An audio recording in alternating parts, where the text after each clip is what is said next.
চট্টগ্রামের রাউজানে নোয়াপাড়া ইউনিয়নের পূর্ব কচুখাইন মোহাম্মদিয়া দরবার শরীফ এলাকার জায়গা সংকুলন না হওয়ায় ১,৫০০ পরিবারের সামাজিক কবরস্থান সম্প্রসারণকে কেন্দ্র করে পরিবেশ আইনে দায়ের করা মামলা প্রত্যাহার ও হয়রানির প্রতিবাদে সংবাদ সম্মেলন এবং মানববন্ধন করেছে হাজারো গ্রামবাসী।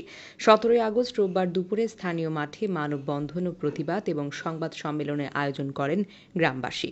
সংবাদ সম্মেলনে গ্রামবাসী বক্তব্যে বলেন, এই পুকুর পাড়ের কবরস্থানে একটি কবরের ওপর একাধিক কবর ক্ষয়ে গেছে। ভরাট করতে করতে সীমানা প্রাচীরের ওপর চলে গেছে কবরস্থানের মাটি। দীর্ঘদিন ধরে জায়গা সংকুলন না হওয়ায় মৃত মানুষকে কবর দেওয়ার জায়গা পাচ্ছে না এলাকাবাসী। পরে গত ২০২৩ সালে সমাজের সকল বাসিন্দা ও পুকুর মালিক পক্ষগণের সম্মতি নিয়ে কবরস্থানের পাশের পুকুরের অংশে ভরাট করেন গ্রামবাসী।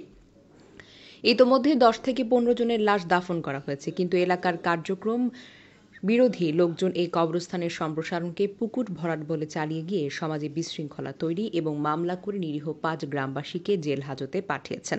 এই মামলার প্রতিবাদ এবং প্রত্যাহার চেয়ে অবিলম্বে সামাজিক স্বার্থ রক্ষায় জেলে যাওয়া ৫ গ্রামবাসীকে মুক্তি দেওয়ার দাবি জানানো হয় কর্মসূচি থেকে। গ্রামবাসী তাদের বক্তব্যে বলেন, মৃত মানুষের শেষ বিদায়ের প্রয়োজনে কবরস্থানের সংকুলন না হওয়ায় কবরস্থানের জায়গা বৃদ্ধি করার জন্য এভরাট করা হয়েছে। এই সামাজিক কাজের জন্য যদি নিরীহ মানুষকে জেলে যেতে হয়, তাহলে এর চেয়ে লজ্জাজনক বিষয় আর কি হতে পারে। কবরস্থানের জায়গা বৃদ্ধি করার জন্য এই ভরাটের কাজ করা হয়েছে। এই সামাজিক কাজের জন্য যদি নিরীহ মানুষকে জেলে যেতে হয়, তাহলে এর চাইতে লজ্জাজনক বিষয় আর কি হতে পারে। পরিবেশ অধিদপ্তর কর্মকর্তাদের দৃষ্টি আকর্ষণ করে সামাজিক ও মানুষের লাশের শেষ ঠিকানায় প্রয়োজনের কথা ভেবে এই মামলা প্রত্যাহার করার দাবি জানানো হয় সংবাদ সম্মেলন থেকে। সংবাদ সম্মেলনে গ্রামবাসীর পক্ষে লিখিত বক্তব্য পাঠ করেন ব্যবসায়ী আজম হোসাইন। পূর্ব কচুখাইন ও কচুখান মধ্যমপাড়া আশেপাশে যে পাড়াগুলো আছে ১,০০০ থেকে ২,০০০ পরিবারের এই কবরস্থান সংকুলন না হওয়ায় কবরস্থানটা সম্প্রসারিত হয়।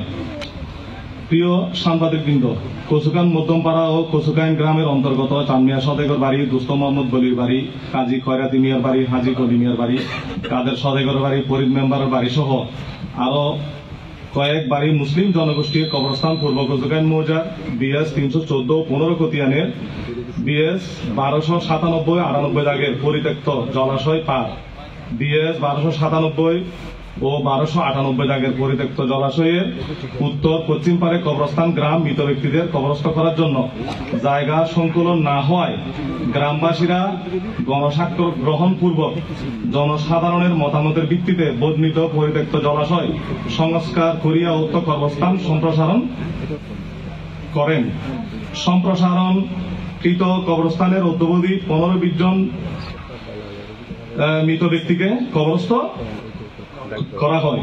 উল্লেখ্য বর্ণিত পরিত্যক্ত জলাশয়ের দক্ষিণ পাশে মোহাম্মদিয়া দরবার শরীফ এবং মোহাম্মদিয়া জামে মসজিদ অবস্থিত, পূর্ব পাশে ভিন্ন দাগে পুকুর অবস্থিত। উক্ত পুকুরের পানি এলাকাবাসী ব্যবহার করে থাকেন। ২০২৩ সালে বর্ণিত পরিত্যক্ত জলাশয় সংস্কার করে কবরস্থান সম্প্রসারণকালে পরিবেশ অধিদপ্তর এলাকার কতক ব্যক্তির বিরুদ্ধে পরিবেশ আইনে অভিযোগ আনয়ন করে, যাহা সম্পূর্ণ মিথ্যা। অভিযুক্ত ব্যক্তিরা হলেন খুরশেদ ইসলাম, মোহাম্মদ জাহিদুল ইসলাম, জামাল উদ্দিন, মোহাম্মদ আলী আকবর, মকবুল আহমেদ। বক্তব্য রাখেন স্থানীয় মোহাম্মদিয়া দরবার শরীফের শাহজাদা মোহাম্মদ হোসাইন শাহ, মেঘনা ব্যাংক শাখা ব্যবস্থাপক মোহাম্মদ বেলাল, সমাজসেবক খায়েজ আহমেদ, আনিসুর রহমান, ব্যবসায়ী মোহাম্মদ মোতালেব, জাহাঙ্গীর আলম সহ প্রমুখ। সংবাদ সম্মেলনে লিখিত বক্তব্যে আজম হোসাইন বলেন, গত ২০২৩ সালে বর্ণিত পরিত্যক্ত জলাশয় সংস্কার করে কবরস্থানের সম্প্রসারণকালে কয়েকজন ব্যক্তি পরিবেশ অধিদপ্তরের এলাকার কয়েকজন সমাজ প্রতিনিধির বিরুদ্ধে পরিবেশ আইনে অভিযোগ করেন। তাতে অভিযুক্ত করা হয় খোরশেদ ইসলাম, মোহাম্মদ শাহিদুল ইসলাম, জামাল উদ্দিন, মোহাম্মদ আলী আকবর, মকবুল আহমদ, খোরশেদ আলম। প্রকৃতপক্ষে জলাশয় সংস্কার করা হয় এলাকাবাসীর গণস্বাক্ষর গ্রহণ পূর্বক ও মতামতের ভিত্তিতে।